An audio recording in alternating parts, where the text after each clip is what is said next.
Welcome to the Management Minute, presented by ManagingScrupulosity.com. Helpful pastoral guidance intended to encourage the effective management of your OCD and scrupulosity. Misplaced loyalty. Let's get the truth right out there. No beating around the bush. No fancy introductions. Here it is.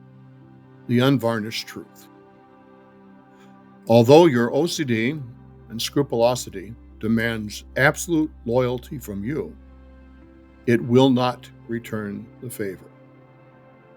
It has no loyalty whatsoever. You will be faithfully engaged in your obsessions and your compulsive behavior, laboring under the false belief that this will bring you lasting peace and a sense of clarity. And the minute you might feel any relief, your disorder will change the content and the focus. OCD has no loyalty to the content of your thoughts, your feelings, or your worries. It cares only about the anxiety that is animated by guilt and shame. If you get even a little close to some sort of clarity, your OCD will change the content. That is the primary reason why your doubts and your questions make no sense.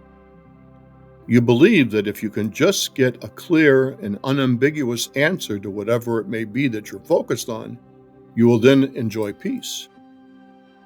Your OCD scrupulosity cares little about your content, cares only about the anxiety your desperate search for clarity generates. The second you start feeling better or start learning how to manage the content that has been the source of your anxiety, your OCD will abandon the content that has consumed you and focus on something else to worry about. This is so difficult to accept and understand because the intensity of the feelings associated with the content seems to be real. Certainly, or so it might seem, if I feel this terrible about this thought, that must mean that there is at least a kernel of truth in the experience. No, it does not mean that there's any truth or any authenticity. The feeling is truthful. You are most certainly feeling what you're feeling. But the interpretation of what the content suggests is of importance and necessity is most assuredly false.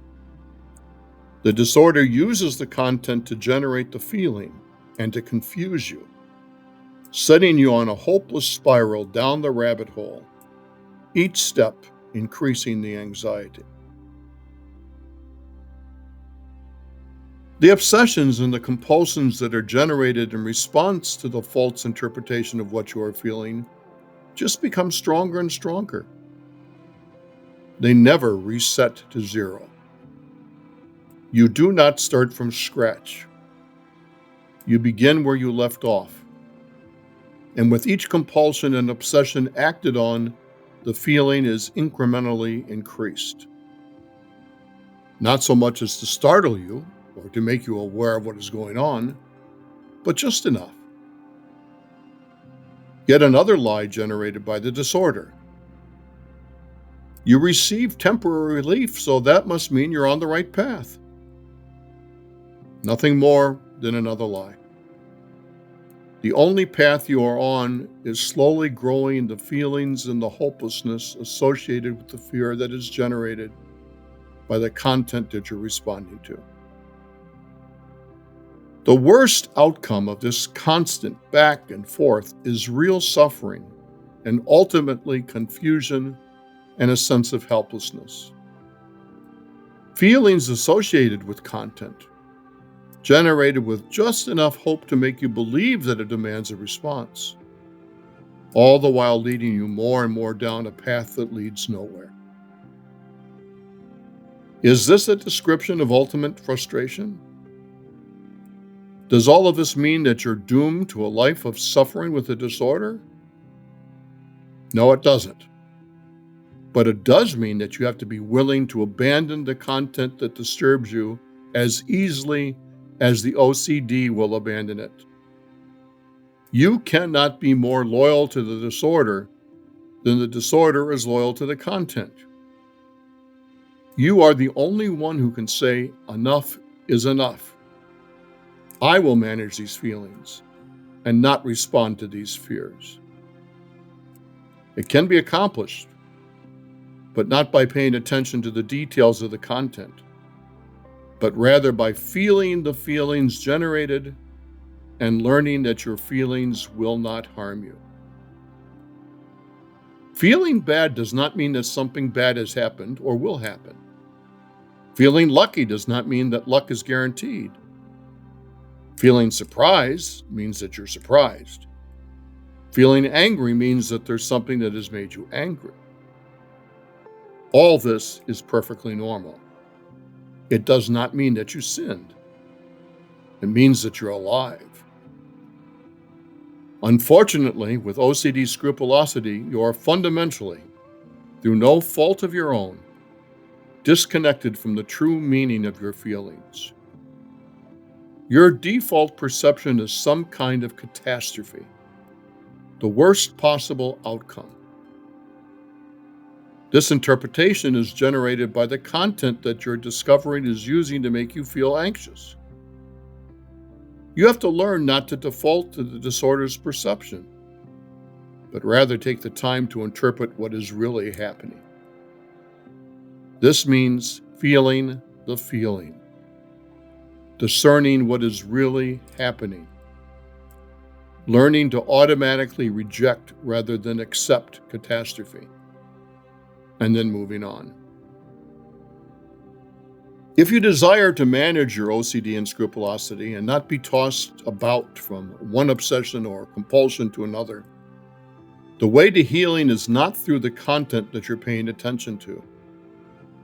The only way to heal is through your feelings, as frightening and as anxiety-rooted that they may be. You must feel the feelings. You must acknowledge that you are feeling what you are feeling. You must acknowledge that the feeling is real, but not the interpretation of what the feeling means. Your disorder has robbed you of the ability to trust your first impulse, your first interpretation of what's going on. The more distraught that you feel, the more hopeless that you might perceive yourself to be, the more catastrophic you assume is the result of what is going on. All of it is a lie. It is not true. It is the disorder that is making a straight path crooked. It is most certainly not sinful, no matter what you feel, and no matter how you may have parsed the definition of sin, so that it somehow applies to the content that's generating your feeling. One of the first steps on the pathway to management of the disorder is to deprive the disorder of any new content or examination of the content already engaged.